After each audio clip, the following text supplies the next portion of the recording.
도련님 다시 3.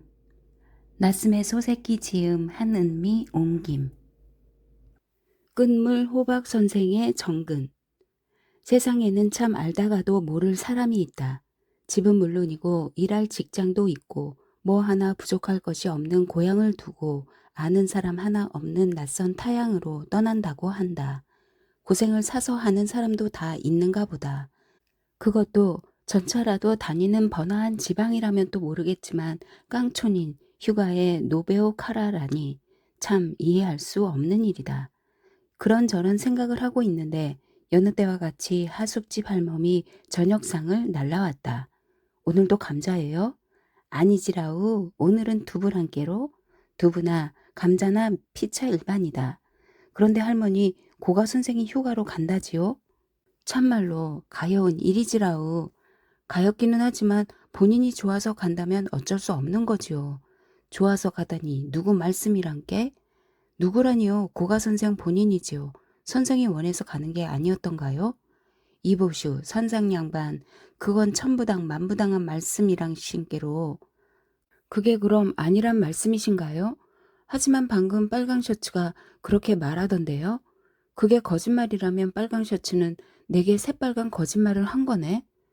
교감 선상이 그렇게 말씀하시는 것은 당연하지만서도 또 고가씨가 가고 싶지 않은 것도 당연하지라우. 그럼 양쪽 다 당연하단 소리네요. 할머니는 공평해서 좋다니까.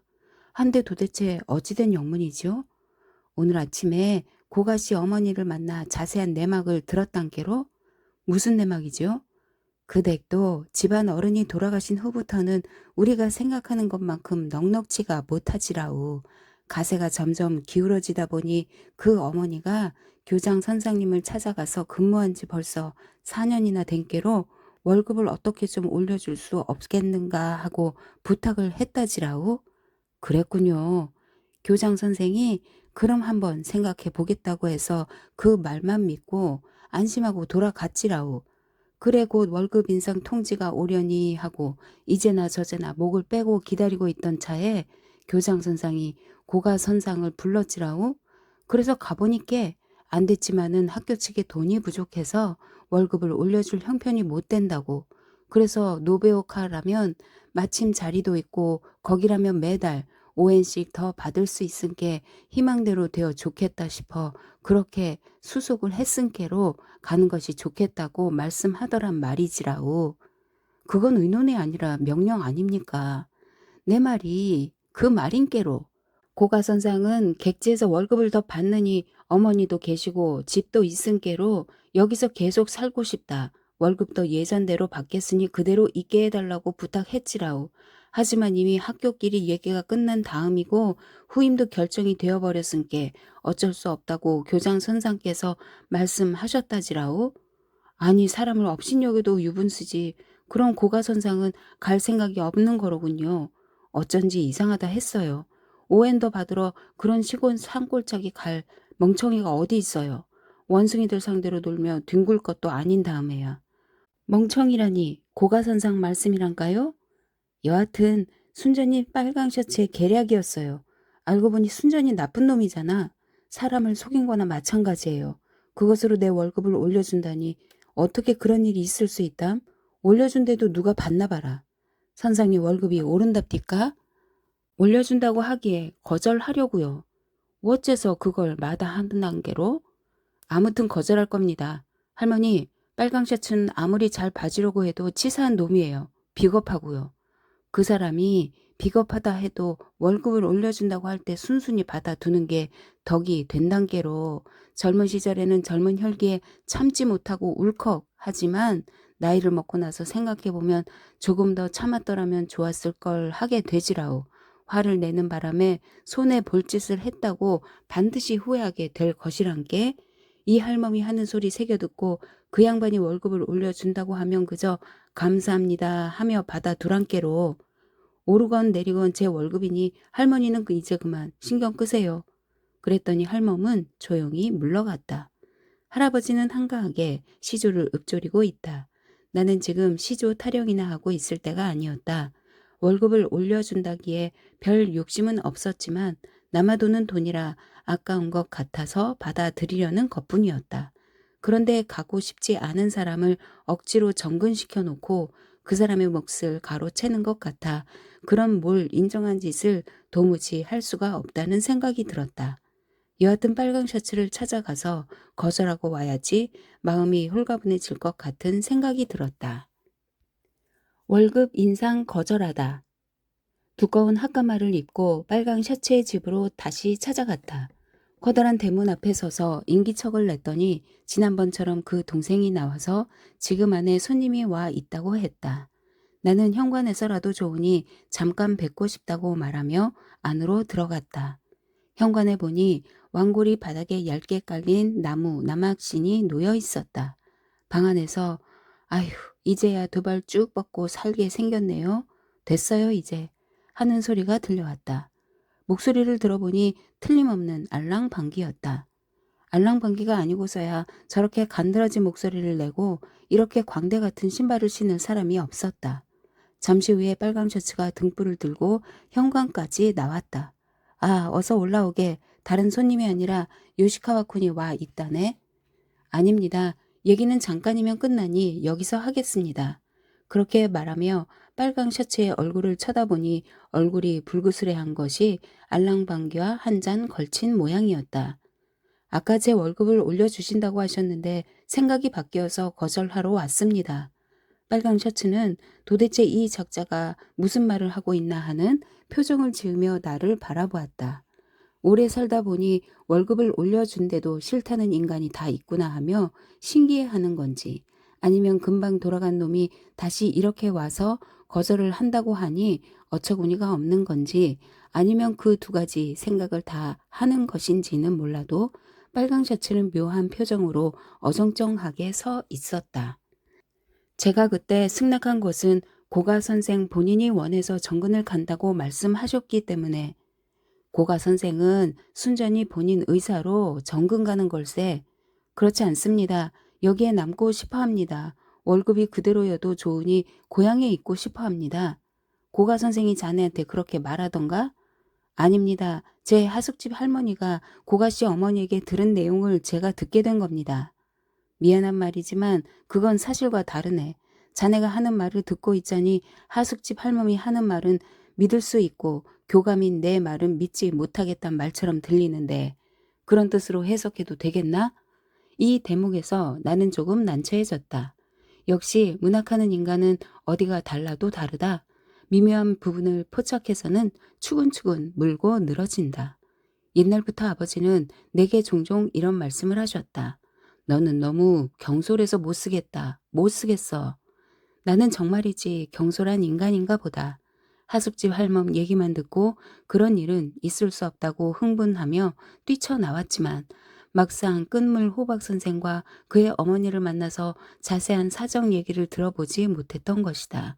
그러니까 이렇게 문학적으로 말꼬리 물어 따지고 공격해 오면 고스란히 당할 수밖에 없는 것이다.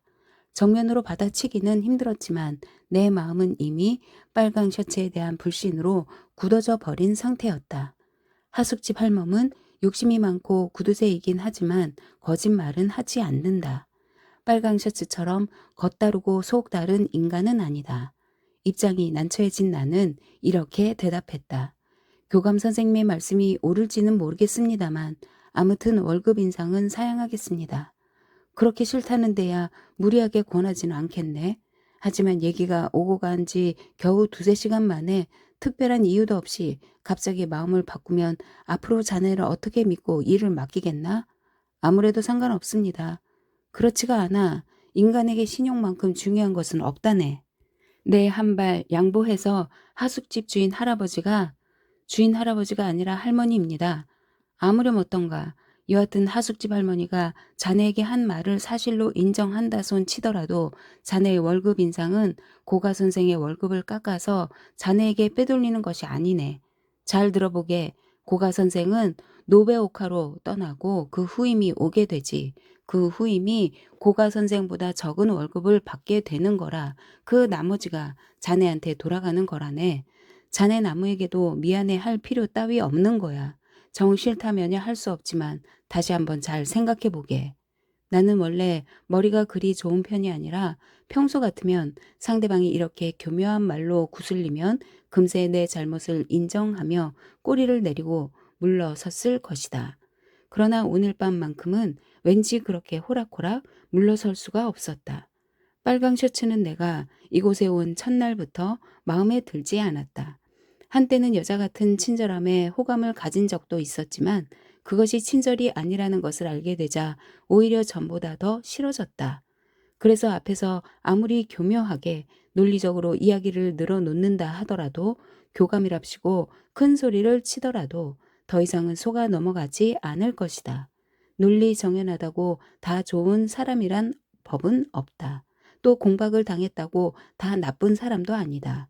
겉으로 보면 빨강 셔츠가 하는 말이 옳아 보일지 모르겠지만 겉모양이 아무리 훌륭해도 사람 마음까지 움직일 수는 없다. 돈이나 권력, 논리로서 사람의 마음을 살 수 있다면 고리 대금업자나 경찰, 대학 교수가 사람들의 호감을 가장 많이 사야 할 것이 아닌가. 중학교 교감 정도의 언변으로 사람의 마음을 움직이려 하다니. 인간이란 자고로 자기의 감정에 따라 움직이는 것이지 교묘한 언변 따위나 논리에 따라 움직이지는 않는 법이다. 교감 선생님의 말씀은 지당하십니다. 하지만 저는 월급을 올려받는 것이 싫기 때문에 거절하는 겁니다. 아무리 생각해 보아도 결론은 똑같습니다. 그럼 안녕히 계십시오. 내뱉듯이 말하고 나서 문을 나섰다. 하늘에는 은하수가 한 줄기 펼쳐져 있었다. 멧돼지와의 화해. 끝물호박 선생의 송별회가 있던 날 아침 학교에 갔더니 느닷없이 멧돼지가 말을 걸어왔다. 그러더니 장황한 사과의 말을 늘어놓았다. 이보게 요전에는 이카긴이 와서 자네가 괴팍하게 힘드니 나가게 해달라고 부탁을 하는 바람에 그 말만 믿고 자네에게 그렇게 얘기한 거라네. 그런데 나중에 알고 보니 그 작자가 아주 몹쓸 놈이었어. 가짜 그림에 가짜 낙관을 찍어서 판다고 하니 자네에 대한 얘기도 다 꾸며낸 것이 분명해. 자네한테 족자나 골동품을 팔아서 장사를 해볼 심산이었는데 자네가 상대를 안 해줘서 돈벌이가 되지 않자 그런 말을 꾸며내서 날 속인 거지. 내가 그 사람을 잘 알지도 못하면서 자네에게 아주 몹쓸 짓을 했네. 정말 미안하네. 용서해 주게나. 나는 잠자코 멧돼지의 책상 위에 놓여있던 일전 오리를 집어서 내 지갑 속에 넣었다. 자네 이제 그 돈 도로 가져가는 겐가? 의아한 듯 멧돼지가 물어왔다. 그렇다네. 난 자네한테서 대접받는 것이 싫어서 반드시 갚을 생각이었는데 나중에 곰곰이 생각해보니 역시 대접을 받는 편이 좋을 것 같아서 가져가는 것이네. 내가 이렇게 설명을 하자 멧돼지는 큰 소리로 하하하 하고 웃으며 물었다. 그렇다면 왜 진작 집어가지 않았나? 사실은 집어가야지 하고 생각하면서도 왠지 어색해서 그대로 두었지. 요즘은 학교에 와서 이 돈을 쳐다보는 것이 고통스러울 정도로 싫었다네. 자네 어지간한 고집불통이야. 자네 고집도 만만치 않더군. 그런 후 우리 두 사람 사이에는 이런 이야기가 오고 갔다. 자넨 도대체 고향이 어딘가? 난 에도코라네. 도쿄 토박이라 이거지. 어쩐지 고집불통의 억지가 세다 싶었어. 자네는 어딘가? 난 아이즈, 후쿠시마현이라네. 아이즈라고? 역시 그쪽 동네 고집도 만만치가 않지. 그래 오늘 송별회에는 가볼 텐가? 가고 말고 자네는? 나도 물론 가야지. 고가 선생이 떠나는 날에는 부두까지 배웅 나가려고 마음먹고 있다네. 송별회는 재미있을 걸세. 한번 나가보게. 오늘은 실컷 마시고 마음껏 취하고 싶어. 실컷 마시게나. 나는 안주만 먹고 바로 돌아갈 참이네. 술 마시는 사람들을 난 이해할 수 없어. 모두 바보가 아닌가 싶어. 자네는 이내 싸움을 걸어오는군. 그래? 누가 애도코 아니랄까봐 경솔하기는. 아무래도 좋네. 그건 그렇고 송별회에 가기 전에 잠깐 내 하숙집에 들러주게 할 얘기가 있다네. 멧돼지는 약속대로 내 하숙집에 들렀다. 나는 얼마 전부터 끝물 호박 선생의 얼굴을 볼 때마다 불쌍해서 견딜 수가 없었는데 급기야 이렇게 송별의 날이 다가오자 말할 수 없이 서글퍼졌다. 할 수만 있다면 내가 대신 정근 가고 싶다는 생각까지 할 정도였다. 그래서 송별의 석상에서 대대적인 송별사로 대신해서라도 석별의 정을 나누고 싶었다. 하지만 주변머리 없는 나는 무얼 어찌할 바를 모르겠어서 목소리가 우렁찬 멧돼지를 통해 빨강 셔츠의 간담을 한번 서늘하게 해주고 싶었다. 그래서 일부러 멧돼지를 부른 것이었다. 나는 우선 첫머리에 마돈나의 사건부터 풀어가기 시작했다. 멧돼지는 마돈나 사건에 대해서 나보다도 더 자세하게 알고 있었다. 내가 노제리 강둑에서 있었던 일을 얘기를 하면서 정말 바보 같은 자식이야 라고 말하자 멧돼지는 말했다. 자네한테 걸리기만 하면 무조건 바보가 되는군 그래? 오늘 학교에서도 나보고 바보라고 하지 않았나? 내가 진짜 바보라면 빨강 셔츠는 바보가 아닐세. 나는 그 인간과 같은 족속이 아니니까. 그럼 빨강 셔츠는 쓸개 빠진 인간이야. 맞아, 그럴지도 몰라. 멧돼지는 그 말에 매우 흡족해했다. 멧돼지는 나보다 덩치도 크고 힘도 세지만 이런 표현력에 있어서는 나보다 한 수 아래다. 아이즈 출신들은 대개가 이런 모양이다. 그런 후에 월급 인상 사건과 나중에 중요한 직책을 맡게 될 것이라는 얘기 등 빨간 셔츠가 내게 했던 말을 그대로 옮겼다. 그랬더니 멧돼지는 흥 하며 콧방귀를 꾸면서 말했다. 그렇다면 나를 내쫓을 생각이로군 그래? 자네를 내쫓다니 그럼 자네 그만둘 생각인가? 내가 가만히 앉아서 당할 것 같아? 내가 쫓겨난다면 빨강 셔츠도 무사하지 못할걸? 멧돼지는 으스대며 큰 소리를 쳤다. 어쩔 셈인데? 내가 묻자 그건 차차 생각을 해봐야지 라고 대답했다. 멧돼지는 힘은 넘칠지 몰라도 지혜는 부족한 것 같다. 내가 월급 인상을 거절했다고 말하자 무척 기뻐하면서 과연 애독고답다며 칭찬을 아끼지 않았다. 끝물호박 선생이 그토록 가기 싫어한다는 걸 알았다면 왜 정근을 보류해 줄 것을 요청하지 않았지? 끝물호박 선생한테 얘기를 들었을 때는 이미 결정이 되어버린 상태였네. 그래도 교장한테 2번, 빨강 셔츠한테 한 번씩 가서 이야기를 해보았지만 아무런 소용이 없었어. 그는 퍽 애석한 표정을 지으며 이렇게 덧붙였다. 아무리 그래도 그렇지 고가 선생은 사람이 너무 좋아서 탈이란 말이야. 빨강 셔츠한테서 그 얘기를 들었을 때 그 자리에서 거절하든지 아니면 한번 생각해 보겠다고 하면서 피했어야지. 그 언변술에 속아 넘어가서 그 자리에서 승낙을 해버렸으니 나중에 어머니가 애원을 하고 내가 나중에 나서서 애를 써보았지만 아무런 소용이 없었어. 이번 사건의 진상은 순전히 빨강 셔츠가 마돈나를 차지하려고 끝물 호박 선생을 멀리 보내려는 수작임에 틀림없어. 그렇고 말고 그 녀석은 겉으로는 얌전한 척 점잔 떨면서 뒤로는 온갖 나쁜 수작을 다 부려놓고 남들이 아무 말 못하도록 미리 빠져나갈 구멍을 파놓고 있는 아주 교활한 놈이야.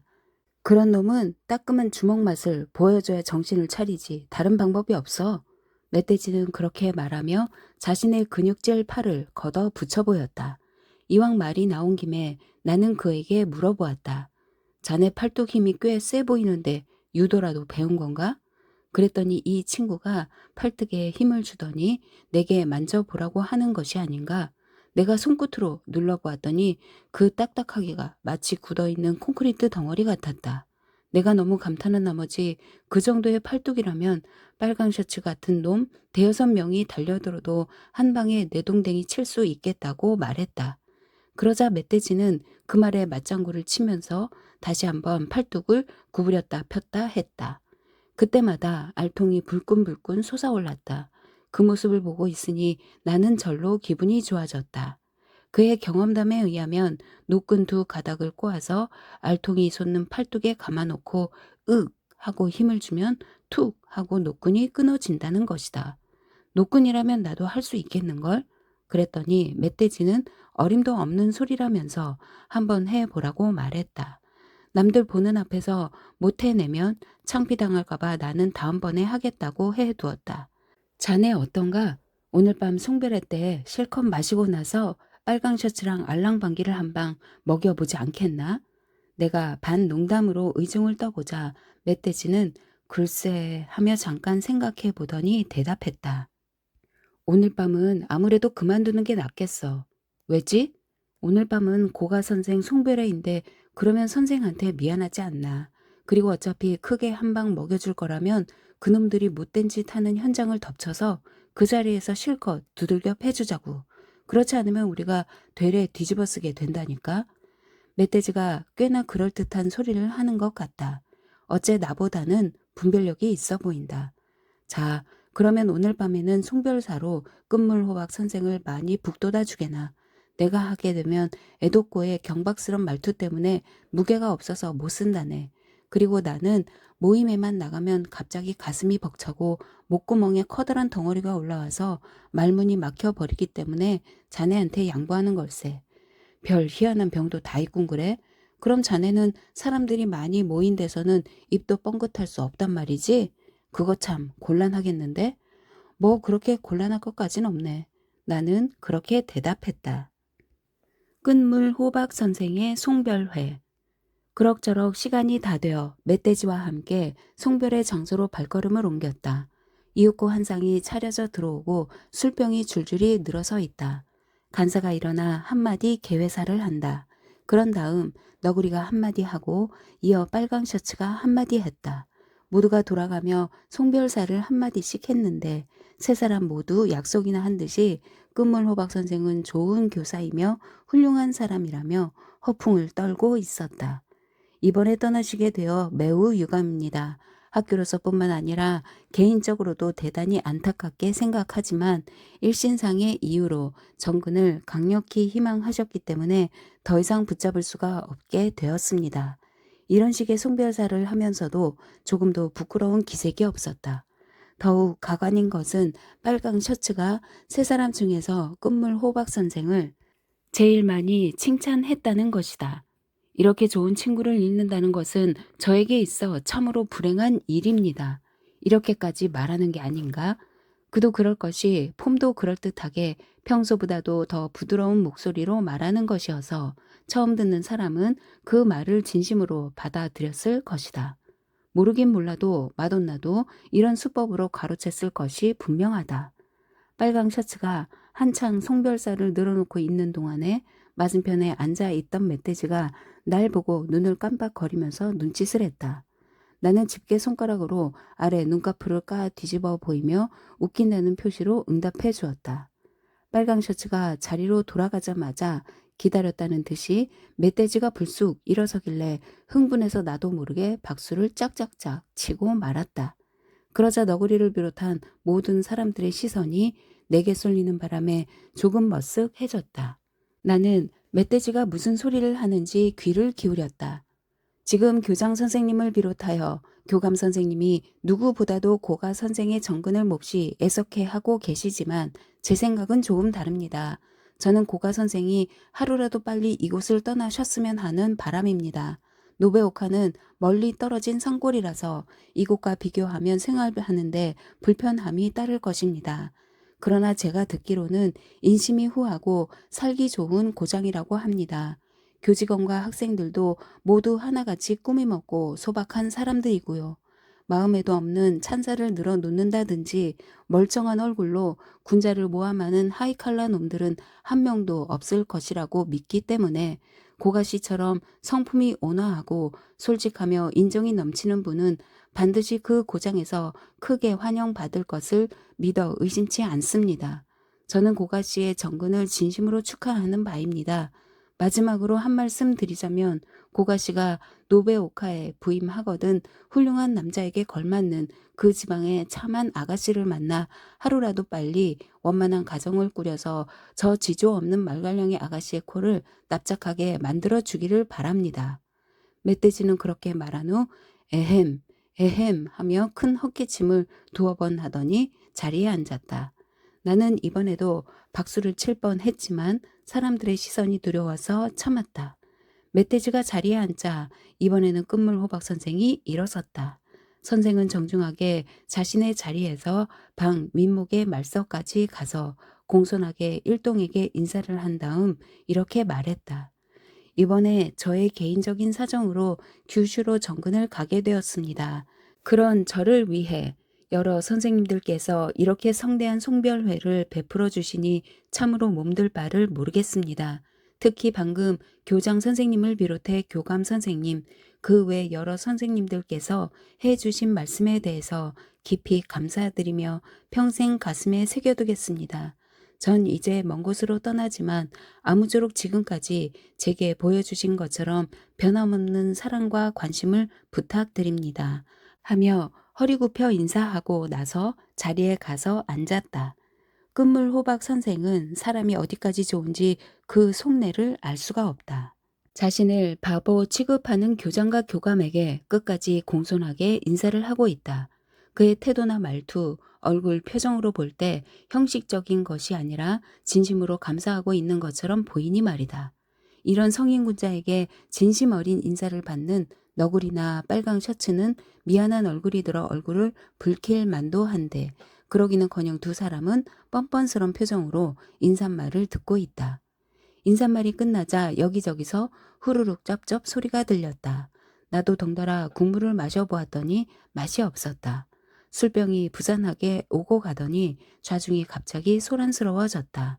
알랑방귀는 교장 앞으로 나아가 공손하게 잔을 받고 있었다. 볼수록 역겨운 놈이다. 끝물호박 선생은 한 사람씩 차례로 술을 따르며 한 바퀴 돌 모양이었다. 꽤나 피곤한 일일 텐데 말이다. 저한테 한 잔 주시지요. 하며 끝물호박 선생이 내 앞에 와서 정중하게 술을 청하기에 나도 궁색하게 꿇어 앉아서 술을 한 잔 따라주며 말했다. 만난 지 얼마 되지도 않았는데 벌써 이별이라니 서운합니다. 언제 떠나십니까? 꼭 부대에 배웅하러 나가겠습니다. 아유, 아닙니다. 바쁘실 텐데 그러실 필요까지 없습니다. 끝물호박 선생이 아무리 거절한다 해도 나는 학교를 쉬고라도 나갈 작정이었다. 그리고 나서 1시간 정도가 지났을까. 술이 거나하게 취한 사람들로 주변이 소란스러워졌다. 나는 약간 지루한 생각이 들어서 화장실에 갔다가 별빛에 비친 고풍스러운 정원을 바라보고 있었다. 그때 멧돼지가 다가와서 어때? 아까 송별사 잘했지? 라며 꽤 의기양양해하고 있었다. 다 좋은데 딱 한 가지가 마음에 들지 않았어. 내가 항의조로 말하자 어디가 마음에 들지 않았는데? 멀쩡한 얼굴로 군자를 모함하는 하이칼라 놈들은 노베오카에 없으니까 하고 자네가 말했지? 그랬었지. 그런데 하이칼라 놈만으로는 부족하다고. 그럼 뭐라고 하지? 하이칼라 놈에다가 협잡꾼, 야바이꾼, 양의 탈을 쓴 사기꾼에다가 족제비, 포졸, 앞잡이에다가 개소리하는 놈들 등등 이렇게 말했어야 됐어. 나는 그렇게까지 지어내지 못하네. 그러고 보니 자네는 말재주가 있어? 우선 단어를 많이 알고 있으니까. 그러면서 남들 앞에 서면 말을 못한다는 게 어째 이상하네 그려? 아니야. 이건 어디까지나 싸울 때를 대비해서 준비해둔 말들이야. 점잖은 자리에서 이런 말을 할 수는 없잖나. 그런가? 정말 그런 말은 술술 나오는군. 그래 어디 다시 한번 해보게나. 얼마든지 해주지. 잘 들어봐. 하이칼라 놈, 협작꾼, 야바이꾼에다가 이렇게 늘어놓고 있는데 복도에서 쿵쾅거리며 두 사람 정도가 비틀거리면서 나왔다. 우리를 보더니 대뜸 하는 말이 두 양반들 이거 너무하는군. 도망을 치려 하다니 꺽. 내가 여기 떡 버티고 있는 한 한 발치도 도망가지 못하네. 자 어서 마시게 마셔. 뭐 사기꾼? 꺽. 재미있군. 정말 재미있어. 자 어서 마셔. 그렇게 말하고는 나와 멧돼지를 방으로 잡아끈다. 사실 이 두 사람은 화장실에 가던 중이었는데 너무 취해서 볼일 보는 것도 잊어버린 채 우리를 잡고 시비를 거는 것 같았다. 아무래도 술 주정꾼들은 눈앞의 일에 정신이 팔려 정작 할 일을 금방 잊어버리고 마는가 보다. 자, 이것 보세요. 여러분, 내가 사기꾼들을 잡아왔어. 꺽. 어서 술을 먹이자고 이 사기꾼들을 잔뜩 취하게 만들어 놓자고. 너 이놈들, 꺽. 오늘 도망가긴 다 걸렀다. 그리고는 가만히 있는 나를 벽 쪽으로 밀어붙였다. 주변을 여기저기 둘러보니 상위에 먹을 만한 안주거리가 하나도 없었다. 자기 앞에 놓인 음식들은 싹싹 다 먹어치우고는 한참 옆에 있는 상을 기웃거리는 놈들만 눈에 띈다. 교장은 언제 돌아갔는지 보이지 않았다. 고가 선생, 이제 그만 돌아갑시다. 나는 돌아갈 것을 권유해 보았다. 그러자 그는 오늘은 저를 위한 송별회인데 제가 먼저 돌아가는 건 실례가 되지요. 먼저 돌아가시지요. 끝물 호박 선생은 이렇게 말하며 꿈쩍도 하지 않았다. 무슨 상관입니까? 송별회가 송별회에 다 와야지. 저 꼴들 좀 보십시오. 미치광이들을 모아놓은 것 같습니다. 자, 어서 돌아갑시다. 억지로 이렇게 권하며 방을 나가려고 하는데 알랑방귀가 빗자루를 휘두르며 다가왔다.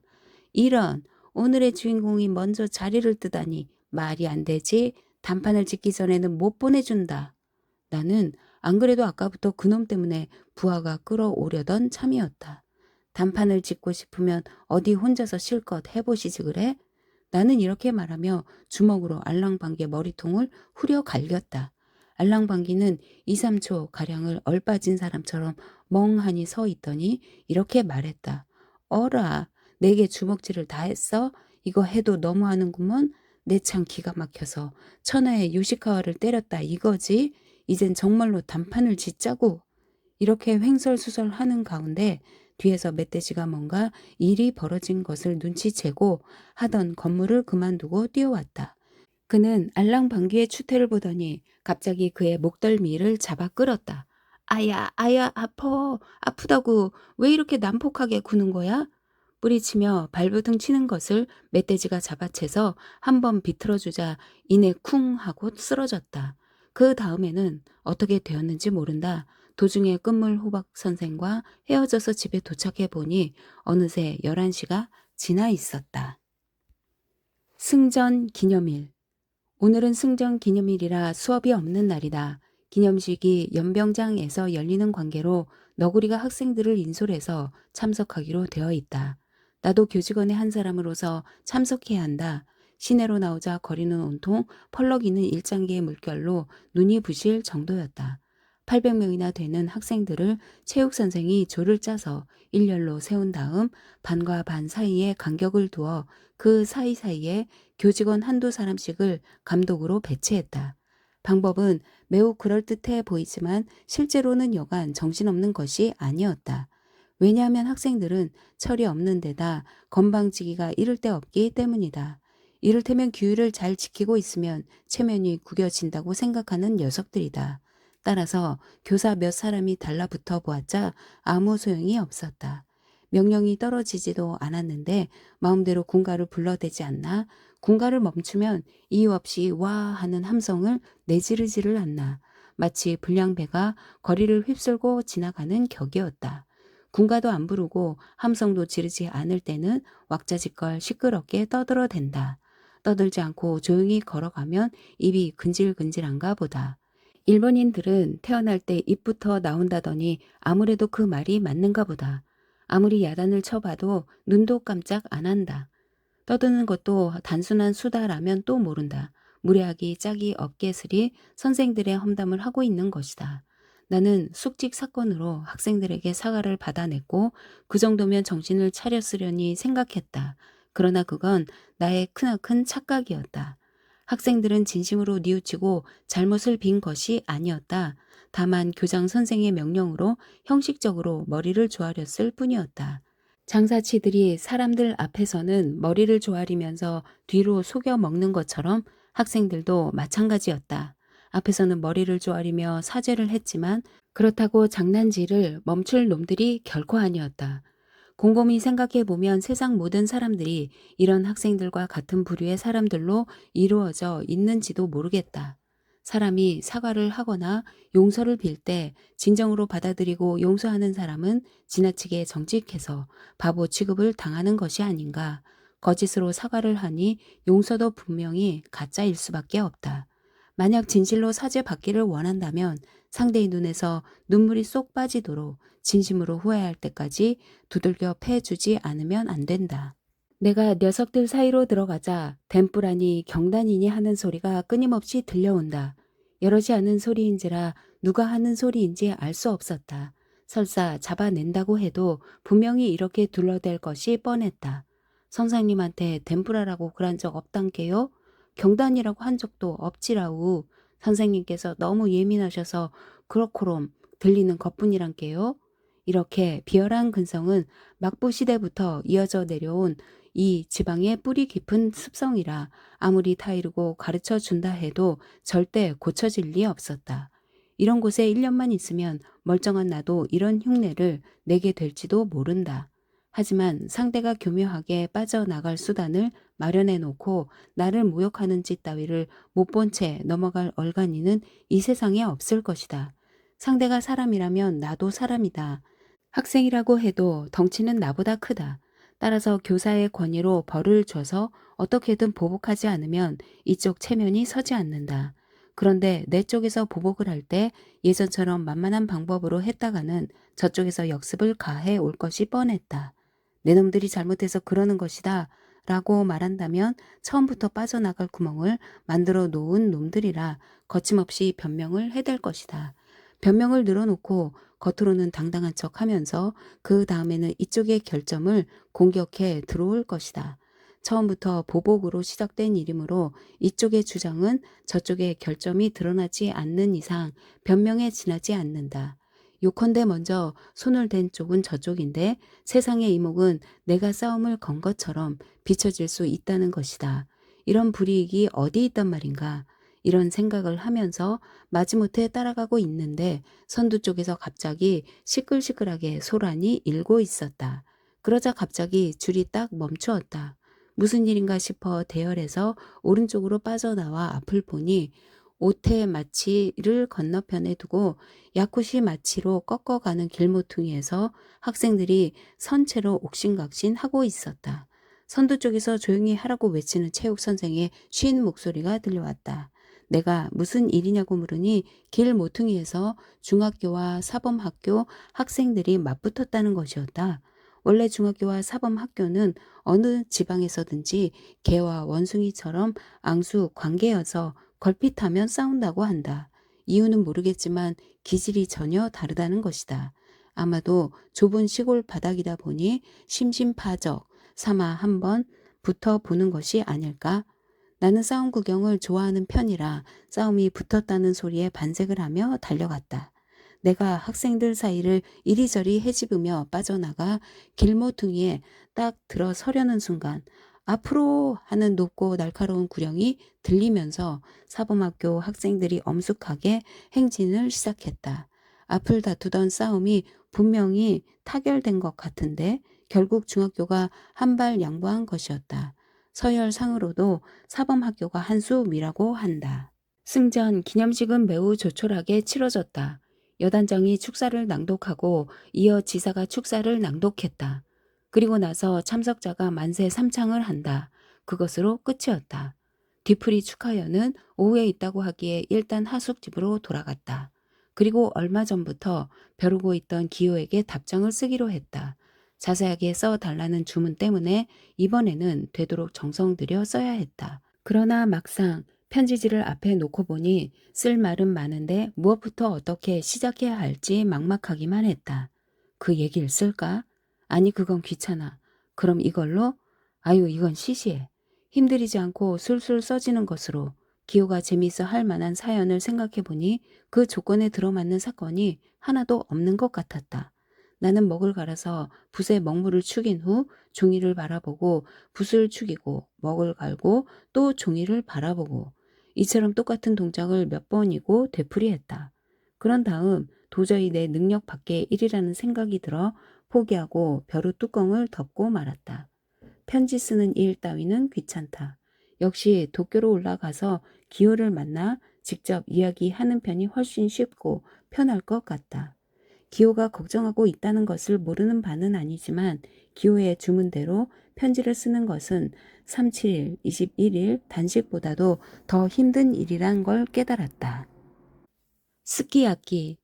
나는 붓과 편지지를 내동댕이 치고 벌러덩 들어누워 팔베개를 한 채 마당 쪽을 바라보았다. 역시 기호가 마음에 걸린다. 그때 문득 이런 생각이 들었다. 이렇게 먼 곳에 와서까지 기호 생각을 하고 있는 걸 보면 분명 내 마음이 기호한테 전달될 거야. 이렇게 마음이 통하는데 굳이 편지 같은 걸 쓸 필요가 있을까? 무소식이 희소식이라고 소식이 없으면 무사히 잘 지낸다고 생각할 거야. 편지란 건 자고로 사람이 죽었을 때나 병이 났을 때처럼 무슨 일이 있을 때나 보내는 것이지. 암. 하숙집 마당은 10평 정도 되는 넓이의 평지였는데 이렇다 할 나무가 심어져 있지 않았다. 다만 귤나무 한 그루만 덩그러니 서 있었는데 담 너머에서도 보일 만큼 키가 크다. 나는 하숙집에 돌아오면 늘 이 귤나무를 바라보곤 한다. 도쿄에서만 자란 나 같은 사람에게는 귤이 나무에 열려있는 모습을 본다는 것 자체가 퍽이나 신기한 일이기 때문이다. 저 푸른 열매가 점점 익어가면서 노랗게 변해 갈 텐데 그러면 보기에도 무척 좋을 것이다. 지금도 어떤 것은 벌써 절반쯤 색이 노랗게 변한 것도 있다. 주인 할멈이 그러는데 이 귤은 물이 많아 아주 맛있다고 한다. 좁게 있으면 익을 테니께 그때 가서 실컷 잡수시란 게로. 주인 할멈이 그렇게 말해서 나는 매일마다 몇 개씩 먹어야지 하고 생각했다. 이제 3주만 지나면 먹음직스럽게 익을 것이다. 설마 3주 내에 이곳을 떠나는 불상사는 없겠지. 내가 귤을 먹을 생각에 흐뭇해하고 있는데 멧돼지가 하숙집으로 찾아왔다. 오늘이 승전 기념일이고 해서 자네와 함께 맛있는 거라도 먹으려고 쇠고기를 사왔다네. 멧돼지는 대나무 잎으로 싼 고기 덩어리를 소매에서 꺼내서 방 한가운데에 내려놓으며 말했다. 나는 하숙집에서 감자와 두부 공세로 고문을 당하고 국수집과 경단 가게 근처에는 얼씬도 못하고 있었으므로 좋아라 하며 바로 할멈에게 냄비에 설탕을 빌려와서 끓이기 시작했다. 고기를 한참 씹어대며 멧돼지가 내게 물었다. 자네 빨강 셔츠에게 단골 기생이 있다는 사실을 알고 있나? 알고 말고 요전에 끝물 호박 선생 송별회 때 그 자리에 있었던 기생들 중 한 명이지? 그 작자는 입만 열었다 하면 품성이 어떻다는 둥 정신적인 즐거움이라는 둥 운운하면서 뒤에서는 기생들과 놀아나는 비열한 놈이야. 그러면 다른 사람이 노는 것은 관대하게 봐줘야지. 자네가 국수집과 경당 가게에 가는 일마저 품위를 깎아내리는 일이라고 교장을 통해 주의를 주지 않았나? 그랬지. 그놈의 사고방식으로는 돈으로 기생을 사는 것은 정신적인 즐거움이고 국수나 경단은 물질적인 즐거움인 모양이지 뭐. 정신적 즐거움을 누리려거든 터놓고 할 일이지. 그게 무슨 꼴이람? 단골 기생이 들어오니까 교대로 자리를 뜨면서 주랭랑을 치면서 끝까지 남을 속이려고 만드니 정말 괘씸하기가 이를 데 없어. 안 그런가? 이봐, 그건 아직 덜 익었네.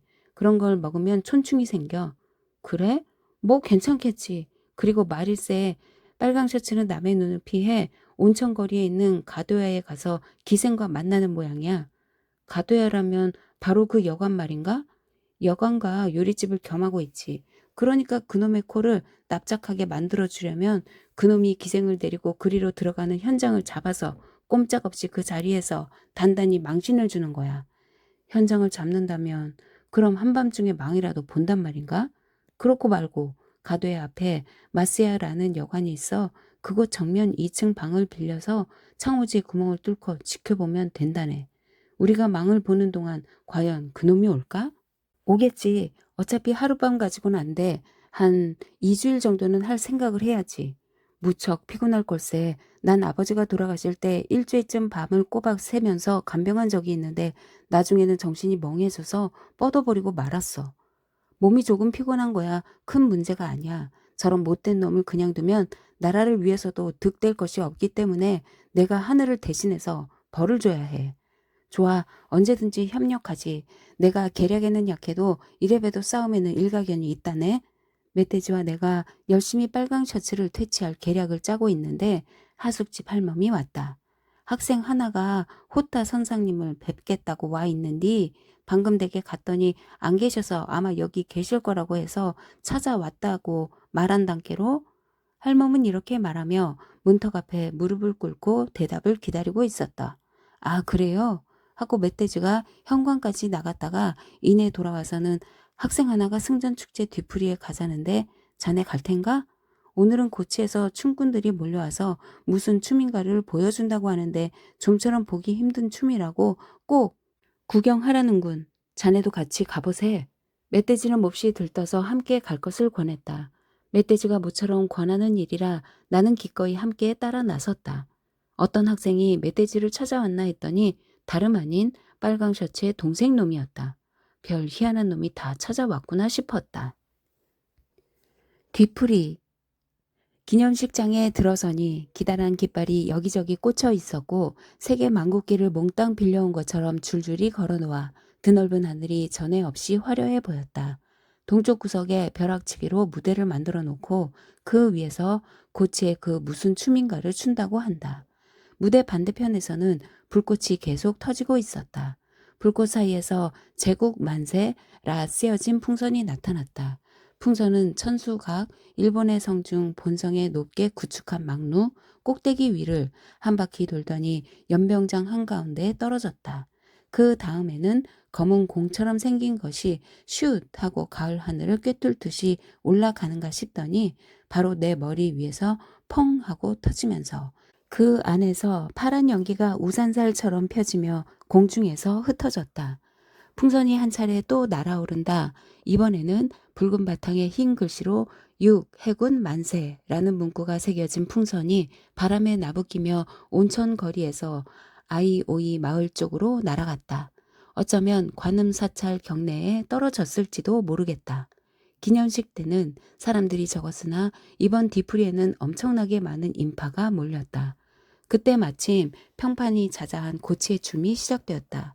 춤을 춘다고 하기에 나는 춤의 1인자인 후지마의 춤과 비슷한 것이겠지 짐작했는데 전혀 예상 밖의 춤을 선보였다. 절도 있게 머리 수건을 뒤로 동여매고 바짓가랑이를 졸라맨 하카마를 입은 남자가 10명씩 무대 위에 세 줄로 늘어서 있었다. 그 30명의 남자들이 하나같이 칼집에서 칼을 빼들고 있는 것을 보고 나는 깜짝 놀랐다. 앞줄과 뒷줄 사이의 간격은 약 45cm 정도 될 것이다. 양옆의 간격은 더 좁으면 좁았지 넓지는 않았다. 딱 한 사람만이 줄을 벗어나 무대 끝에 서 있었다. 무리에서 벗어난 이 남자는 하카마를 입고 있었지만 머리 수건은 두르지 않고 칼 대신 가슴팍에 북을 걸고 있었다. 북은 다이카구라, 에도시대에 즐기던 자비의 일종으로 사자춤 접시 돌기 공의 등이 있다. 때 사용하던 것과 같은 것이었다. 이 남자가 이윽고 야하 하며 늘어지는 소리로 유성한 노래를 부르며 북을 두두둥 두두둥 하고 쳤다. 노래는 상당히 늘어지는 가락으로 여름날 엿가락 늘어지듯 축 늘어지지만 북소리로 단락을 지어주기 때문에 그런대로 박자가 맞았다. 이 장단에 맞추어 30명이 날이선 칼을 들고 번쩍거리면서 칼을 휘두르는데 손놀림이 어찌나 빠른지 보고만 있어도 등골이 오싹해지는 느낌이 들었다. 앞에도 뒤에도 45cm 이내에 사람이 있고 모두 하나같이 위험한 칼을 들고 똑같이 휘두르고 있기 때문에 자칫 장단이 엇갈렸다가는 서로에게 상처를 입히기 십상이었다. 게다가 움직이지 않고서 칼만을 앞뒤 또는 상하로 휘두른다면 별 문제 없겠지만 30명이 한꺼번에 제자리 걸음을 하여 옆으로 향할 때가 있다. 빙그르르 돌기도 하고 무릎을 구부릴 때도 있다. 옆 사람이 1초라도 빠르거나 늦는다면 자기 코가 베어 나갈지도 모르고 옆 사람의 머리가 떨어져 나갈지도 모를 일이었다. 칼날의 움직임은 자유자재이지만 그 움직임의 범위는 45cm 안으로 한정되어 있는 만큼 전후좌우의 사람과 같은 방향, 같은 속도로 휘둘러야 한다. 이 얼마나 놀라운 일인가. 이 춤은 어지간히 오랜 기간에 숙련된 기술이 없으면 장단이 잘 맞지 않는다고 한다. 특히 맞추기 어려운 것은 북장단이라고 한다.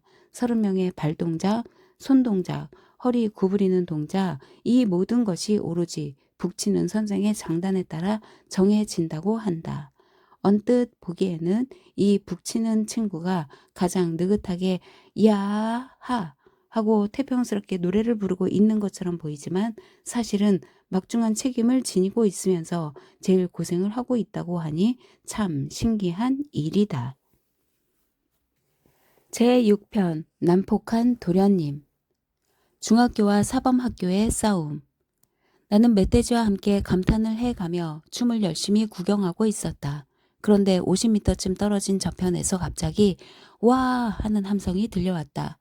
지금까지 질서정연하게 여기저기서 구경을 하고 있던 무리들이 갑자기 물결이 일듯 좌우로 흔들리기 시작했다. 싸움이다. 싸움이 붙었다. 하는 소리가 들리더니 사람들 사이를 비집고 빨강 셔츠의 동생이 왔다. 선생님, 또 싸움이 일어났습니다. 중학교 쪽에서 오늘 아침에 당한 보복으로 사범학교 녀석들과 결전을 벌인 모양입니다. 빨리 와보세요. 이렇게 말하고는 다시 인파속을 헤치고 어디론가 사라져버렸다. 망나니 같은 녀석들 또 시작이군. 적당히 하고 넘어가지 않고서. 멧돼지는 이렇게 말하며 달아나는 사람들을 피하면서 뛰어갔다. 보고만 있을 수 없어 말리러 갈 심산인가 보았다. 나 또한 달아날 생각은 없었다. 곧장 멧돼지의 뒤를 쫓아 현장으로 달려갔다. 마침 싸움의 열기가 최고조에 달해 있었다. 사범학교 쪽은 5, 60명 정도나 될까 한데 중학교는 인원이 3배는 많아 보였다. 사범 학생들은 교복을 입고 있지만 중학생들은 시기 끝난 후에 거의가 기모노로 갈아입었기 때문에 적과 아군이 쉽게 구분이 되었다. 그러나 양편이 뒤엉켜서 엎치락뒤치락 하고 있어 어디서부터 어떻게 갈라 놓아야 할지 알 수가 없었다. 멧돼지는 난감한 표정으로 이 난리판을 한참 지켜보다가 내게 말했다. 이렇게 되면 하는 수 없네. 경찰이 오면 시끄러워지니 달려들어 갈라 놓는 수밖에. 멧돼지가 나를 향해 이렇게 말하는 것을 듣고 나는 대꾸도 하지 않은 채 제일 격렬해 보이는 싸움에 바로 뛰어들었다. 그만둬, 그만들 좀 하라고. 그렇게 폭력을 휘두르면 학교 체면이 뭐가 되나. 어서 그만두지 못해? 나는 두 무리들을 떼어 놓으려고 목청을 높여 소리를 질러대며 나아갔지만 생각만큼 쉽지가 않았다. 3, 4미터쯤 들어갔더니 오도 가도 못하게 갇혀버렸다. 눈앞에는 덩치가 매우 큰 사범생과 10, 5 정도 먹어 보이는 중학생이 맞붙어 싸우고 있었다. 그만두라고 했으면 그만해야지. 내가 사범생의 어깨를 잡고 억지로 떼어 놓으려는 순간 누군가가 밑에서 내 다리를 걸었다. 갑자기 당한 기습이라 나는 잡았던 어깨를 놓으며 옆으로 쓰러졌다. 딱딱한 구두발로 내 등 위로 올라탄 녀석이 있었다. 내가 양손과 무릎을 짚고 벌떡 일어나자 올라탔던 놈이 오른쪽으로 굴러 떨어졌다. 일어나 보니 5, 6미터쯤 떨어진 곳에 멧돼지가 학생들 사이에 끼어 밀리면서 소리를 지르고 있었다. 그만해, 그만해, 싸우지 말란 말이야. 이보게 도저히 안 되겠어. 내가 소리쳐 보았지만 못 들었는지 반응이 없었다. 갑자기 어디선가 기세 좋게 날아온 돌멩이가 내 광대뼈에 부딪히는가 싶었는데 순간 누군가가 뒤에서 몽둥이로 내 등을 후려 갈겼다.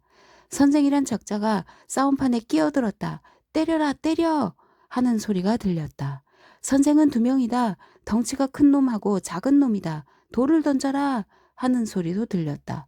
뭐가 어째? 촌놈 주제에 버르장머리가 없군. 나는 느닷없이 옆에 있던 사범생의 머리를 한 대 갈겨주었다. 돌이 다시 한번 휘잉 하고 날아왔다. 이번에는 짧게 쳐올린 머리를 스치고 뒤쪽으로 날아갔다. 멧돼지는 어떻게 되었는지 보이질 않았다. 싸움을 말려볼 요량으로 달려들었지만 이렇게 된 이상은 어떻게 할 수가 없다. 얻어맞고 돌세례를 받는다고 해서 내가 순순히 물러날 것 같으냐? 날 어떻게 보는 거냐고. 덩치는 작지만 싸움의 본고장에서 수련을 쌓은 몸이다 이거야. 나는 이렇게 중얼거리며 닥치는 대로 후려갈기고 얻어맞고 하고 있는데 잠시 후에 경찰이다, 경찰이 왔다, 튀어라 하는 소리가 들렸다. 지금까지 옴짝달싹 못하던 몸이 갑자기 자유의 몸이 되었다 싶어보니 적군하군 할 것 없이 한꺼번에 뒤엉켜 달아나 버렸다. 촌놈 주제에 도망가는 데는 일가견이 있는가 보다. 나는 멧돼지의 행방이 궁금해서 둘러보았다. 멧돼지는 혹겹 하오리가 갈기갈기 찢겨진 채 저쪽에서 코를 닦고 있었다. 콧잔등을 얻어맞아 코피를 많이 흘렸다고 한다. 코가 잔뜩 부어올라 시뻘개진 데다 몰골이 영 말이 아니었다. 내 옷도 먼지 투성이가 되었지만 멧돼지에 비하면 양호한 편이었다. 하지만 뺨이 쓰라려서 견딜 수가 없었다. 피가 많이 흐르고 있어. 멧돼지가 일러주었다. 경찰이 10, 5명 정도 출동했지만 학생들은 반대편으로 도망갔기 때문에 잡힌 사람은 나와 멧돼지뿐이었다. 우리는 이름을 밝히고 자초지종을 이야기했지만 일단 경찰서까지 동행해 줄 것을 요구했다. 그래서 경찰서까지 가서 서장에게 사건의 전말을 진술한 후에 하숙집으로 돌아왔다. 신문 기사. 다음날 잠에서 깨어보니 온몸이 욱신거려 견딜 수가 없었다. 오랜만에 해본 싸움이라 그런지 뻐근했다. 이래서야 어디 가서 싸움 잘한다고 자랑할 것도 못 된다고 생각하며 이불 속에 누워있는데 하숙집 할멈이 신문을 가지고 와서 머리맡에 놓아두었다. 사실은 신문을 볼 기력조차 없었지만 엎드린 채 신문을 들춰보다가 이명 기사를 보고 깜짝 놀랐다. 어제 일어난 패싸움에 대한 기사가 실린 것이다. 싸움 기사가 실린 것은 놀랄 일이 아니지만 다음과 같이 쓰여 있었던 것이다. 중학교의 교사로 재직 중인 호타 모 씨와 최근 도쿄에서 새로 부임해온 신참내기 교사 모 씨가 선량한 학생들을 사주하여 이번 소동을 일으켰다. 뿐만 아니라 두 사람은 현장에서 학생들을 지휘하고 나아가 사범생들에게 직접 폭력을 행사하기도 하였다. 기사 바로 뒤에는 이런 내용을 덧붙여 놓았다. 본 중학교는 예로부터 선량 온순한 기풍을 가진 학교로서 전국 모든 학교의 선망의 대상이었다. 그런데 이 몰상식한 두 사람 때문에 학교의 명예가 훼손되었을 뿐더러 시 전체에 불명예의 오점을 남긴 이상 우리는 모두 한 마음으로 그 책임을 묻지 않을 수 없다. 우리가 나서기 전에 당국은 응분의 처분을 내려 이 무례한들이 두 번 다시 교육계에 발을 들여놓지 못하도록 조치를 취해야 할 것이다. 그리고 글자마다 모두 방점을 찍어서 일부러 강조하고 있었다. 나는 이불 속에서 똥이나 처먹어라 하고 욕을 내뱉으며 벌떡 일어났다. 이상하게도 방금 전까지 마디마디가 쑤시고 뻐근하던 몸이 갑자기 씻은 듯이 사라지고 몸이 가뿐해졌다. 나는 신문을 돌돌 말아서 마당에 내던졌는데도 분이 풀리지 않아 일부러 화장실까지 갖고 가서 변기 속에다 쳐넣어 버리고 왔다. 신문이 터무니없는 거짓말을 하고 있다. 세상에서 신문처럼 허풍을 떠는 것도 없을 것이다. 내가 해야 할 말을 오히려 저쪽에서 다 해버리고 말다니 기가 막힐 노릇이다. 게다가 신찬내기 교사 모씨라니 세상에 모씨라는 성을 가진 사람도 다 있나? 나는 이래봬도 어엿한 성과 이름을 가지고 있다. 정 못 믿겠다면 족보를 펼쳐서 다다노 만주, 다다 가문의 시조, 이래 내려오는 조상들을 모조리 보여줄 수도 있단 말이다. 세수를 하고 나니 갑자기 뺨이 욱신거렸다. 거울에 얼굴을 비추어 보니 어제의 상처가 그대로 남아 있었다. 그래도 내게는 소중한 얼굴이다. 얼굴에 상처까지 입고 신참내기 교사 모씨라는 모욕적인 말까지 듣다니 더 이상 참을 수가 없었다. 그러나 그따위 신문기사 한 줄 때문에 학교를 쉬게 된다면 그건 내 얼굴에 먹칠을 하는 거나 다름없다. 내 일생의 불명예다. 그래서 나는 일찌감치 아침을 먹고 1등으로 출근했다. 교무실을 들어서는 사람들마다 나를 보며 웃는다. 왜 다들 힐끔힐끔 쳐다보는 거야? 내 얼굴이 이렇게 되는데 지들이 뭐 도와준 거라도 있나? 이런 생각을 하고 있는데 알랑방귀가 다가왔다. 어이구, 어제 공을 세우시더니만 명예로운 훈장을 얻으셨구만요. 알랑방귀는 송별회에서 얻어맞은 보복을 하려는 건지 되먹지 못하게 빈정거렸다. 쓸데없는 간섭 그만하고 저리 가서 붓이나 빨고 계시지요? 하며 되받아 쳐주었다. 이거 죄송하게 되었습니다. 헌데 꽤나 아프시겠는걸요? 알랑방귀가 또 한마디 했다. 아프든 말든 내 얼굴이니까 그건 자네가 걱정할 바 아니네. 하며 내가 소리를 꽥 질렀더니 결국 자기 자리로 돌아갔다. 그런 후에도 계속 내 얼굴을 쳐다보며 옆자리에 역사 선생하고 무언가 귓속말을 하며 희죽거리고 있었다. 그런 후에 멧돼지가 출근을 했다. 그의 코를 보니 시퍼렇게 퉁퉁 부어있어 건드리면 고름이 금시라도 툭 터질 것만 같았다. 우쭐댄 탓인지 내 얼굴보다 더 심한 상처를 입고 있었다. 나와 멧돼지는 책상이 붙어서 나란히 앉아 있을 뿐만 아니라 공교롭게도 그 책상이 출입문과 정면으로 마주 보고 있었다. 퉁퉁 부어 일그러진 두 얼굴이 나란히 앉아서 들어오는 사람들에게 좋은 볼거리를 제공해주게 된 셈이다. 그리고 교무실 안에 선생님들은 심심하면 한 번씩 이쪽을 쳐다보곤 했다. 어쩌다 이런 봉변을 다 당하시고 말은 그렇게 하지만 속으로는 저 바보 같은 놈들이라고 생각할 것이 분명하다. 그렇지 않고서야 저렇게 수군덕거리며 키득거릴 까닭이 없다. 교실에 들어가니 학생들이 박수를 치며 나를 맞이했다. 심지어 선생님 만세 하는 놈들도 한두 명이 있었다. 인기가 있는 것인지 놀림을 당하는 것인지 나는 알 수가 없었다. 나와 멧돼지가 이렇듯 주위의 이목을 끌고 있는 가운데 유독 빨강 셔츠만이 평소와 다름없이 다가와서 사과투로 말했다. 참 어이없는 일을 당하셨습니다. 저는 두 분 선생님의 일을 심히 유감스럽게 생각합니다. 신문기사는 교장 선생님과 상의해서 정정 보도를 하려고 절차를 밟고 있으니 염려하지 마세요. 제 동생이 호타 선생을 모시고 가서 이런 일을 당하셨으니 저로서는 참 면목이 없습니다. 그런 의미에서 이번 사건에 대해서는 힘 닿는 데까지 도와드리겠으니 아무쪼록 마음 푸시기 바랍니다. 교장은 세 번째 시간에 교무실에 와서 다소 걱정하는 기색으로 말했다. 난처한 기사가 올라왔더군요. 문제가 복잡해지지 않았으면 좋으련만 나는 걱정 따위 하지 않는다. 만약 면직을 당하게 된다면 그 전에 내가 먼저 사표를 제출할 것이다. 하지만 내가 잘못이 없는데 내 쪽에서 먼저 물러서는 것은 허풍선이 신문사를 더욱더 부추기는 꼴이 되므로 기사를 정정시키고 내가 끝까지 학교에 남는 것이 올바른 처사라고 생각했다. 퇴근길에 신문사에 들러 단판을 지을까 생각도 해보았지만 학교 측에서 정정 보도를 위한 수속을 밟았다고 해서 그만두기로 했다. 나와 멧돼지는 교장과 교감이 비는 시간을 틈타서 사건의 전말을 사실 그대로 차근차근 설명했다. 교장과 교감은 신문사가 학교에 나쁜 감정을 품고 일부러 그런 기사를 실었을 것이라고 결론을 내렸다. 멧돼지의 사직. 집으로 돌아가는 길에 멧돼지가 내게 주의를 주었다. 이봐, 아무래도 빨강 셔츠가 수상하니 조심하지 않으면 큰 코 다칠 걸세. 원래가 수상한 놈이었지 않나.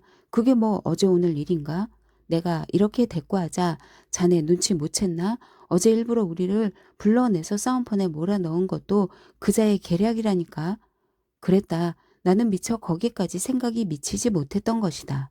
멧돼지는 거칠어 보이기는 하지만 나보다 지혜로운 사람이라는 생각이 들어 놀라웠다.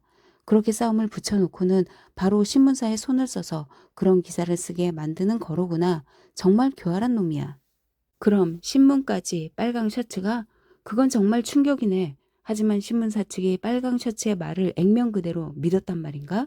믿고 말고 신문사에 아는 사람이 있다면야 문제없지. 그럼 아는 사람이 있단 말인가? 없다 해도 문제될 건 없어. 없는 사실도 그럴듯하게 지어내서 이러저러하다고 얘기하면 그대로 쓰는 거지 뭐. 말도 안 돼. 정말 빨강 셔츠의 계략이 확실하다면 우리는 이번 일로 면직 당할지도 모르겠는데 최악의 경우 당할 수도 있지.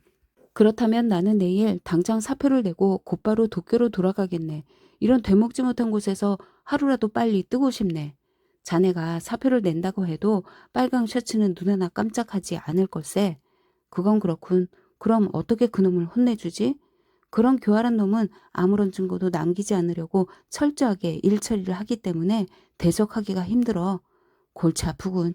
그럼 우린 누명을 쓰게 되는 거잖아. 재수없게 하늘은 착한 사람을 돕는다던데 과연 누구 편에 서 있는 건지 원. 우선 2, 3일 더 동정을 살펴보세. 그래서 상황이 더 나빠지면 온천거리에서 덮쳐서 족치는 수밖에 없어. 싸움은 싸움으로 푼다 이건가? 그런 셈이지. 그러면서 이쪽은 이쪽대로 저쪽의 급소를 노리는 거지. 그게 좋겠군. 나는 계략은 잘 못 세우니 그건 자네에게 일임하겠네. 다른 것은 무슨 일이든 돕겠네. 나와 멧돼지는 이 정도로 이야기를 끝내고 헤어졌다. 멧돼지의 추측대로 과연 빨강 셔츠가 이번 일을 꾸민 것이라면 정말 나쁜 놈이다. 도저히 그놈을 머리로는 당해낼 수 없으니 힘으로 밀어붙이는 수밖에 없었다. 그러니 과연 이 세상에 전쟁이 끊이지 않을 법도 하다. 개인끼리도 결국에는 다 주먹으로 해결하려 드니 말이다.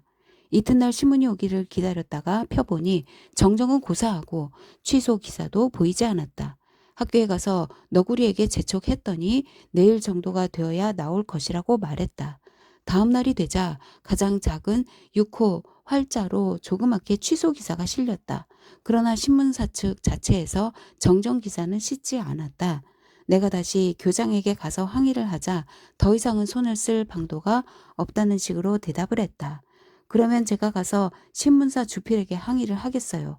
그건 안 되네. 자네가 항의를 하면 더 안 좋은 기사가 실릴 뿐이야. 다시 말해서 신문에 일단 실린 기사는 그것이 거짓이건 사실이건 어떻게 할 수가 없는 거라네. 포기하는 수밖에 도리가 없어. 교장은 스님이 설법하듯이 나에게 타일렀다.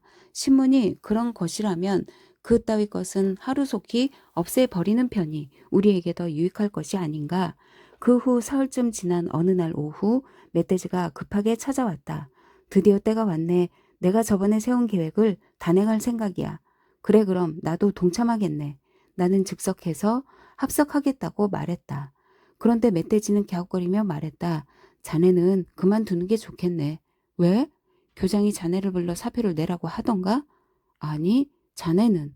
내가 물었더니 멧돼지는 오늘 교장이 미안하다며 사정이 일이 되었으니 그만둬 달라고 했다는 것이다. 자네와 나는 같이 기념 행사 뒤풀이에 가서 고치의 그 번쩍번쩍하는 춤 구경도 하고 함께 싸움을 말리고 그러지 않았나? 사표를 내려거든 공평하게 두 사람에게 다 내라고 하지 왜 자네한테만 그러는 건가? 어째 시골 학교는 그런 이치를 모르나 몰라? 어이구 속 터져. 그게 바로 빨강 셔츠의 술책이라는 걸세. 나는 지금까지의 상황으로 볼 때 나는 그놈한테 눈에 가시였던 거지. 아무리 잘 지내려 해도 내가 말을 잘 듣지 않거든. 하지만 자네는 지금처럼 그냥 두어도 그다지 해가 되지 않는다는 판단을 내린 게지. 누가 그런 놈하고 잘 지내기나 한다나? 그다지 해가 되지 않는다니 날 뭘로 보고. 시건방진 놈. 자네는 너무 단순해서 그냥 두어도 제멋대로 속여 먹을 수 있다고 생각한 것 같네. 그게 더 기분 나쁘네. 그래 누가 순순히 넘어갈 줄 알고? 그런데다가 고가 선생의 후임자가 사고가 나서 아직 도착하지 못했거든. 그러니 자네와 나를 한꺼번에 쫓아내게 되면 학생들 수업에 차질이 생기기 때문이기도 하다네. 그렇다면 나를 임시 방편으로 이용해 먹을 심산이군 그래? 망할 자식, 그 수에 누가 넘어갈까 보냐? 이튿날 나는 단판을 짓기 위해 학교에 가서 교장실을 찾아 다짜고짜 말했다. 왜 저한테는 사표를 내라는 말씀을 안 하시는 겁니까? 그게 무슨 말인가? 너구리는 어처구니가 없다는 표정을 지으며 말했다. 호타 선생에게는 사표를 내라고 하고 저한테는 안 그러는 게 말이 되는 겁니까? 아, 그건 학교 측의 사정으로 그 사정이란 게 틀렸단 말씀입니다. 제가 내지 않아도 된다면 호타 선생도 낼 필요가 없는 것이지요. 그 분에 대한 설명은 할 수가 없네. 호타 선생이 사표를 내면 그건 어쩔 수 없는 일이지만 자네가 사표를 내야 할 필요는 없는 걸로 아네. 역시 너구리답다. 도무지 알 수 없는 소리만 계속 늘어놓고 게다가 침착하기가 이를 데 없다. 그렇다면 저도 사표를 내겠습니다. 호타 선생 혼자서 사표를 내게 하고서 제가 편한 마음으로 지낼 수 있다고 생각하시는지 모르겠지만 저는 그렇게 매정한 인간은 못 됩니다. 자네 그건 곤란하네. 호타 선생도 떠나고 자네까지 그만둔다면 학교의 수학 수업은 어떻게 하라고? 수업이야 어찌되건 그건 제가 알 바 아닙니다. 자네 그렇게 고집을 부리면 안 되네. 조금은 학교 사정도 생각해 주어야 하지 않겠나. 게다가 부임한 지 한 달도 채 안 되어 그만둔다고 하면 자네의 경력에도 오점이 남게 된다네. 그 부분도 조금 생각해야 할 걸세. 경력 따위 아무래도 좋습니다. 제게는 경력보다 의리가 더 중요합니다. 자네 말이 원래 100번 지당하신 말씀이야. 하지만 내 입장도 조금 헤아려 주게나. 자네가 정 사표를 내겠다면 더 이상은 할 말이 없지만 대신 후임자가 올 때까지만이라도 어떻게 좀 봐줄 수 없겠나? 우선 집에 가서 다시 한번 잘 생각해 보게. 생각을 고쳐먹으라니. 그럴 수 없는 명명백백한 이유가 있어 사표를 쓰겠다는 것이 아닌가 말이다. 하지만 너구리가 얼굴이 울그락불그락 해가면서 그러는 것을 보니 딱하다는 생각이 들어 일단 다시 한번 생각해 보기로 하고 물러났다. 빨강 셔츠에게는 입도 뻥끗하지 않았다. 어차피 혼내줄 거라면 조용히 있다가 한꺼번에 모아서 왕창 해주는 것이 좋을 것 같아서였다. 멧돼지에게는 너구리를 찾아가 항의한 얘기를 해주었다. 네, 그럴 줄 알았네. 아무래도 사표 쓰는 것은 최악의 사태가 올 때까지는 교장의 말대로 따르는 것이 좋을 걸세. 나는 멧돼지의 말대로 했다. 아무래도 멧돼지 쪽이 나보다는 영리하고 상황 판단이 빠를 것 같아서 전적으로 그의 충고를 따르기로 한 것이다. 빨강 셔츠 퇴치하기. 멧돼지는 결국 사표를 제출하고 교직원 전원에게 고별 인사를 한 후 선창가에 미나토야까지 내려갔다. 그리고는 아무도 모르게 온천거리로 돌아와서 마스야 여관 정면 2층에 숨어들었다. 그곳에서 장지의 구멍을 뚫고 밖을 내다보기 시작한 것이다. 이 사실을 아는 사람은 나뿐이었다.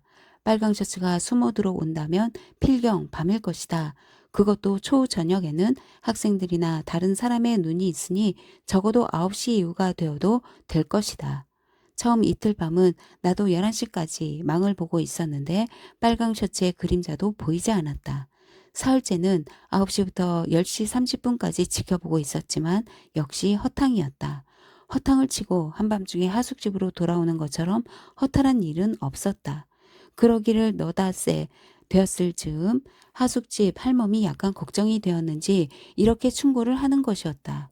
색시도 있는 사람이 밤 외출은 쪼까 삼가시는 게 좋지 않을란가 모르겠소이?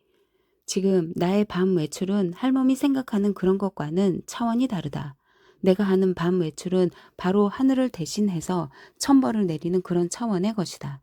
그렇긴 해도 일주일이 지나서까지 아무런 소득이 없자 왠지 시큰둥해지기 시작했다. 난 성격이 급해서 한번 열중하기 시작하면 날밤을 새워서라도 하지만 그 대신 무슨 일이든 진득하게 해본 적이 없다. 6살째 되는 날에는 약간 실증이 났고 급기야 1회째 되는 날에는 쉬고 싶은 생각마저 들었다. 하지만 그곳에 가서 멧돼지를 보니 나와는 달리 끄떡도 하지 않는 것이었다. 초저녁에서부터 12시 지나서까지 눈을 장지에다 갖다 대고서 가도에 매달려 있는 둥근 가스등이 비추는 출입문을 뚫어져라 쳐다보고 있다. 게다가 더욱 놀라운 일은 오늘은 손님이 몇 명 왔고 투숙객이 몇 명, 여자가 몇 명 묵었다고 하는 통계까지 내서 내게 보고하는 것이다. 이렇다 빨강 셔츠가 영영 오지 않는 것이 아니냐고 물으면 가끔씩 팔짱을 끼고는 한숨 섞인 투로 틀림없이 오긴 올 텐데 하고 말했다. 만약 빨강 셔츠가 이곳에 한 번도 나타나지 않는다면 멧돼지는 불쌍하게도 자기 일생에서 천벌을 내릴 기회를 놓치는 셈이 되고 만다. 8회째 되는 날 나는 저녁 7시쯤 하숙집을 나와서 먼저 천천히 온천역을 즐긴 후에 거리에서 계란 8개를 샀다. 이것은 하숙집 노파의 감자 공세에 대항한 대비책이다. 나는 계란을 4개씩 양쪽 소매 속에 넣고 예의 그 빨강 수건을 어깨에 걸친 채 팔짱을 끼고서 마스야의 층계를 올라가 멧돼지가 묵고 있는 방 장지문을 열었다. 그랬더니 이보게 좋은 소식이야 좋은 소식 하며 돌부처처럼 굳어있던 멧돼지 얼굴에 회색이 만연했다. 어쩌냐까지도 우울해 보여서 곁에서 보고 있는 나까지 씁쓸한 기분이 들었는데 오늘 그의 안색을 보니 나까지 기분이 좋아져서 말도 들어보기 전에 좋았어 하고 소리쳤다. 아까 7시 반 정도에 그 고스즈인가 뭔가 하는 기생이 가도에 들어갔어. 빨강 셔츠랑 같이 말인가?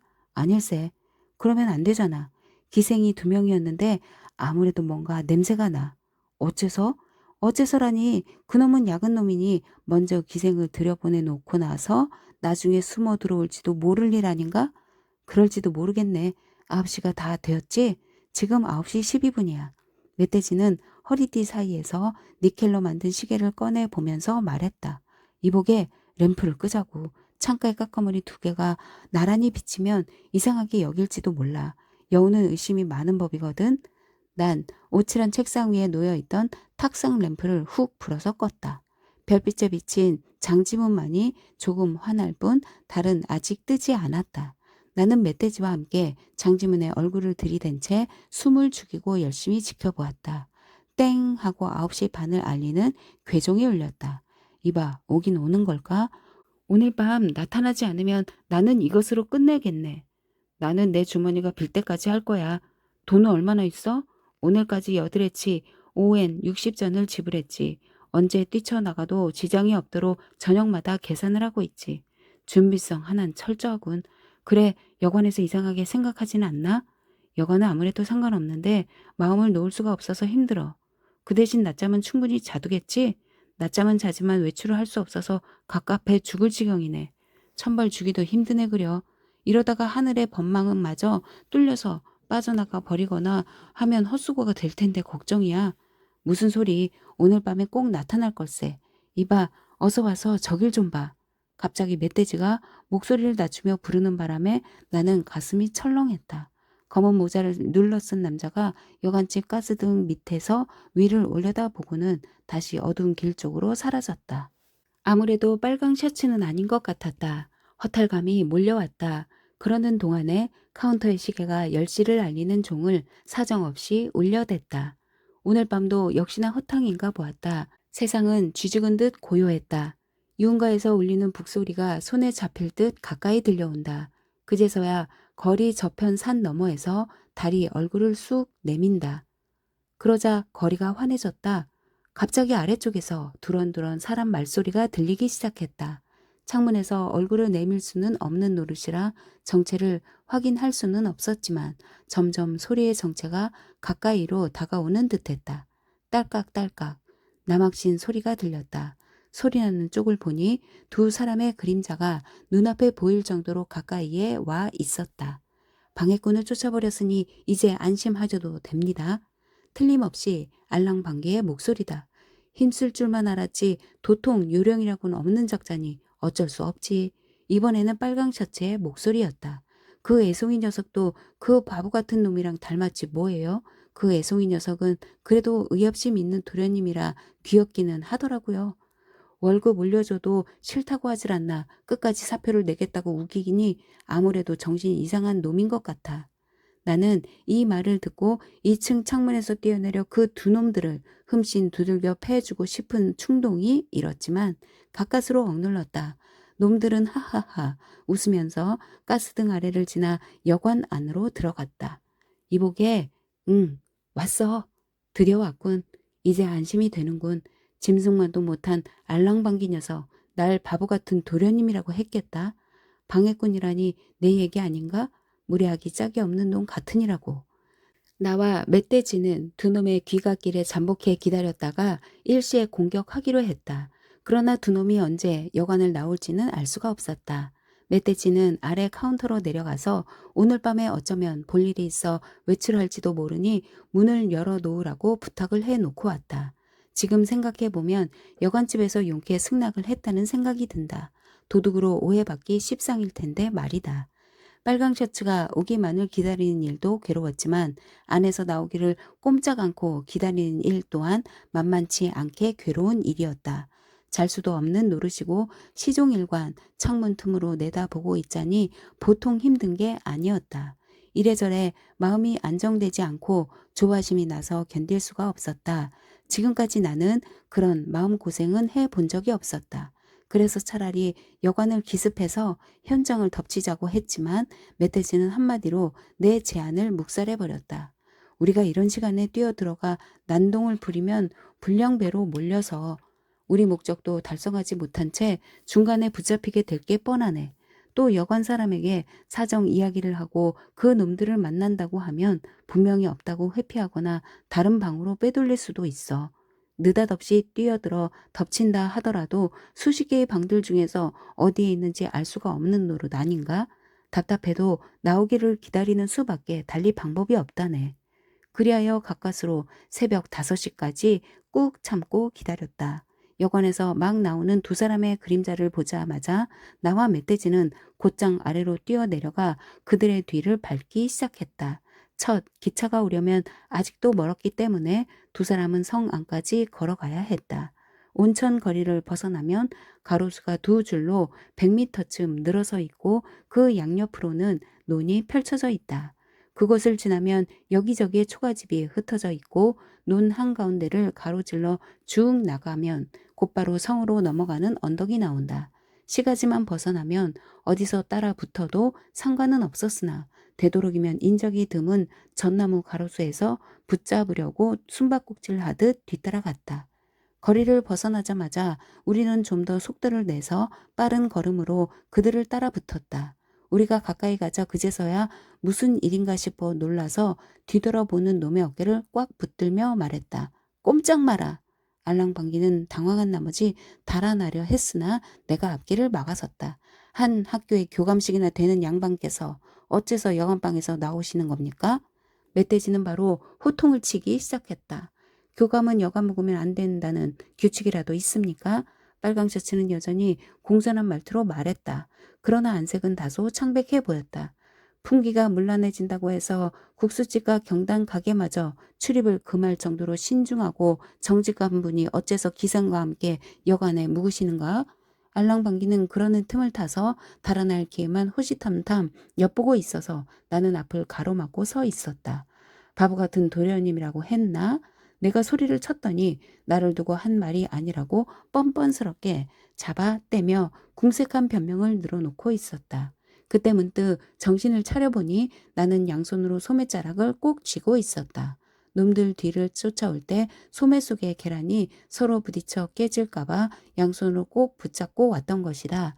나는 이때다 싶어 소매 속에서 계란 2개를 꺼내어 알랑방귀의 얼굴을 향해 얍 하는 기합 소리를 내며 냅다 던졌다. 계란이 퍽 하고 깨지면서 알랑방귀의 콧등에서부터 노른자가 줄줄 아래로 흘러내렸다. 알랑방귀는 어지간히 놀랐는지 뒤로 쿵 하고 엉덩방아를 찌으며 살려달라고 애원했다. 나는 계란을 먹으려고 샀지 이렇게 던지려고 소매 속에 넣어두었던 것은 아니었다. 다만 홧김에 나도 모르게 그만 던져버린 것이다. 그러나 알랑방귀가 엉덩방아를 찢는 것을 보자 비로소 내가 잘했다는 생각이 들어 욕을 해대며 남은 계란 6개를 알랑방귀를 향해 마구 던져댔다. 그랬더니 알랑방귀의 얼굴이 온통 샛노랗게 변해버렸다. 알랑방귀가 계란 세례를 받는 동안 멧돼지와 빨강 셔츠는 아직도 한창談判 중이었다. 내가 기생하고 여관에 묵었다는 증거라도 있습니까? 입 닥쳐. 그러면서 멧돼지는 주먹을 한 방 날렸다. 빨강 셔츠는 비틀거리면서 이렇게 말했다. 이런 무례한 짓을, 이건 명백한 폭행이라고. 옳고 그른 걸 따지지도 않고 이렇게 주먹으로 해결하려 들다니. 이런 깡패 같은 짓거리가 어디 있는가? 그래, 난 깡패다. 어쩔래? 멧돼지는 이렇게 말하며 또 한 방을 먹였다. 너 같은 못된 놈은 맞아야 정신을 차리지 하면서 퍽퍽 주먹을 날리고 있다. 나도 덩달아서 알랑방귀를 흠씬 두들겨 패주었다. 나중에는 두 놈이 나란히 전나무 밑둥에 웅크리고 앉아서 꿈쩍도 하지 않았다. 몸을 가누지 못하는 건지 하늘이 노랗게 될 정도로 어지러운 건지 달아날 생각조차 하지 않는 것 같았다. 그만하면 충분한가? 모자라면 더 패줄 수도 있지. 그리고서 또 둘이서 두들겨 패주었다. 빨강 셔츠는 이제 충분하니 그만하라고 애원했다. 내가 알랑방귀를 향해서 내 놈도 충분하냐? 고 물으니 충분하다고 대답했다. 내 녀석들은 교활한 놈들이라 이렇게 천벌을 받는 것이다. 이번 일로 각성하고 조심하는 게 좋을걸? 교묘한 말솜씨를 아무리 부려봐야 정의는 항상 승리하는 법이다. 두 녀석들은 멧돼지가 하는 말을 잠자코 듣고 있었다. 어쩌면 입을 떼는 것조차도 힘들었는지 모르겠다. 나는 도망가거나 숨을 생각도 없다. 오늘 밤 5시까지 부둣가 미나토야 여관에 있을 것이다. 할 말이 있으면 경찰이든 누구든 보내라. 멧돼지가 이렇게 말하기에 나도 얼떨결에 한마디 덧붙였다. 나 역시 숨거나 도망칠 생각이 없다. 호타 선생과 같은 장소에서 기다리고 있을 테니 경찰에 신고하고 싶으면 마음대로 해라. 이렇게 말하고 나서 둘이서 가벼운 발걸음으로 그 자리를 떠났다. 귀경. 내가 하숙집에 돌아온 것은 아침 7시가 조금 못된 시간이었다. 내가 방에 들어가서 곧바로 짐을 꾸리기 시작하자 할멈이 무슨 일인가 싶어 놀라 물었다. 할머니, 도쿄에 가서 마누라를 데려오려고요. 그렇게 말하고는 계산을 마치고 곧바로 기차를 타고 부둣가로 와서 미나토야에 도착하니 멧돼지는 2층에서 자고 있었다. 나는 당장 사표를 쓰려고 했으나 어떻게 써야 할지 몰라서 다음과 같이 적어서 교장 앞으로 우송했다. 본인의 사정으로 학교를 사직하고 도쿄로 돌아가기를 청하오니 부디 허락하여 주시기 바랍니다. 이상. 증기서는 저녁 6시 출항 예정이었다. 몹시 지친 멧돼지와 내가 한잠 늘어지게 자고 일어나니 어느새 오후 2시였다. 종업원에게 물어보니 경찰은 오지 않았다고 했다. 그놈들이 신고를 안 했네. 이렇게 말하며 둘이서 한바탕 크게 웃었다. 그날 밤 멧돼지와 나는 이 지긋지긋한 고장을 떠났다. 배가 부둣가에서 멀어지면 멀어질수록 마음이 홀가분해졌다. 고베에서 도쿄까지는 직행으로 와서 신바시에 도착했을 때는 비로소 사람 사는 세상으로 나온 것 같은 기분이 들었다. 멧돼지와 나는 그 길로 헤어져서 지금껏 만나지 못하고 있다. 그러고 보니 기호 이야기를 잊고 있었다. 나는 도쿄에 도착하자마자 가방을 든 채로 곧바로 기호를 찾아갔다. 기호, 나 돌아왔어. 아이고, 이거 누구세요? 우리 도련님 아니십니까? 정말 빨리 돌아와 주셨네요. 이렇게 말하며 기호는 눈물을 뚝뚝 흘렸다. 나도 너무 기쁜 나머지 이렇게 말했다. 이제 시골에는 가지 않겠어. 도쿄에서 기호랑 함께 살 테야. 그 후로 나는 아는 사람의 주선으로 도쿄시 철도 회사에 기수로 취직하게 되었다. 월급은 25엔이고 집세는 6엔이었다. 비록 멋진 대문이 달린 으리으리한 집은 아니었지만 기호는 나와 함께 지내며 몹시 행복해했다. 그러다 가엾게도 금년 2월에 폐렴으로 세상을 뜨고 말았다. 죽기 전날 기호는 나를 불러 이렇게 말했다. 도련님, 제 마지막 소원인데요. 제가 죽거들랑 도련님 댁 절에 저를 묻어주세요. 무덤 속에서 도련님이 오시기만을 낙삼아 기다리고 있을게요. 지금 기호는 고히나타에 있는 절 요겐지에 잠들어 있다. 작가와 작품 해설. 나스메 소세키의 생애와 작품 세계. 우리는 흔히 위대한 작가를 일컬어 문호라 부른다. 나스메 소세키는 1916년에 49세로 생을 마감하였다. 그가 세상을 뜬 지 90년 가까이 되는 셈이다. 그동안 그의 수많은 작품들이 여러 차례에 걸쳐 개정 출판되었고 특히 나는 고양이로소이다, 풀베개, 산시로, 마음 등의 작품들은 오늘날까지도 독자들에게 널리 사랑받고 있다. 그 중에서도 도련님은 특히 젊은 층들로부터 많은 사랑을 받고 있어 매년 신문사에서 실시하는 애독서 목록에서 항상 상위권을 차지하고 있다. 필자 역시도 중학생 시절에 주인공인 도련님의 통쾌한 언행에 매료되어 읽었던 기억이 있다. 그 후에도 여러 번 읽게 되는 과정에서 그 재미 안에 내포된 작가의 여러 가지 생각들을 읽어낼 수 있게 되었다. 또한 이 작품을 계기로 소세키의 다른 작품도 즐겨 읽게 되었다. 도련님은 특히 젊은 시절에 읽으면 흥미진진하지만 그 후 한참의 시간이 흐른 뒤에 다시 읽어보면 그 재미가 더욱 새록새록 와 닿아서 인생이나 세상살이에 대해서 많은 교훈을 얻게 된다. 이렇듯 소세키의 작품은 거의 모두라고 해도 좋을 만큼 흥미로운 내용 중에 인생에 대한 깊은 교훈들을 담고 있다. 소세키 작품의 그러한 매력이 그의 작품 생명을 오래도록 유지시키며 사랑받는 이유일 것이다. 이러한 작가야말로 글 첫머리에서 언급했듯이 문호의 칭호가 어울리는 작가가 아닐까 하는 생각이 든다. 나스메 소세키는 1867년 1월 5일에 도쿄 신주쿠에서 태어났다. 나스메의 집안은 지금으로 말하면 지방자치장에 해당하는 세력가 집안이었다. 소세키는 그 집안의 5남 3녀 중 막내로 태어났고 본명은 긴노스케였다. 그는 출생 직후부터 고물상을 운영하는 집에 수양 아들로 보내졌다가 다시 자기 집으로 돌아왔으며 또 다시 9살까지 양자로 보내지게 되는 등 불안정한 유년 시절을 보내게 된다. 어린 시절의 소세키는 초등학교 시절부터 한학을 좋아했고 그래서 중학교를 중퇴한 후에 한학 전문 학교인 니쇼가쿠샤에 다니게 된다. 그러나 당시는 서구 문명을 한참 받아들이는 문명 개화에 물결이 일던 시기였다. 사회 활동을 위해서는 영어가 필요하다는 형의 충고를 받아들여 그다지 좋아하지 않던 영어 학교인 세이리스가쿠로 옮기게 된다. 그러나 그가 좋아했던 한학은 후에 그의 문학에 지대한 영향을 미치게 된다. 그가 제1고등중학교 본과에 입학할 당시에는 자신의 취미와도 맞고 사회생활에도 유용하다는 판단에 건축을 전공할 생각이었다. 그러나 친한 친구로부터 지금 일본에서는 세인트폴 대사원과 같이 후세의 길이 남을 만한 훌륭한 건축물을 만들기 힘들다. 그러나 문학 분야에서는 아직도 해야 할 일이 무궁무진하다라는 충고를 듣게 된다. 소세키 자신도 문학의 뜻이 있었기에 그때 문학으로 지망을 굳히게 된다. 그가 대학을 다니던 시절 마사오카 시키와 친하게 지내며 서로의 문장에 대해서 비평을 하였는데 그때 처음으로 소세키라는 필명을 사용하게 된다. 이 필명은 억지를 부린다는 뜻의 침류수석이라는 중국 속담에서 유래된 것이다. 중국 진나라 초기에 손초라는 사람이 속세를 떠나 시골로 은거하면서 친구에게 나는 돌을 베개 삼고 시냇물로 양치질하는 생활을 하며 지내려 하네 라고 말한다는 것이 거꾸로 나는 시냇물을 베개 삼고 돌로 양치질 하려 한다네 라고 하며 억지를 부렸다는 고사에서 따온 것이다.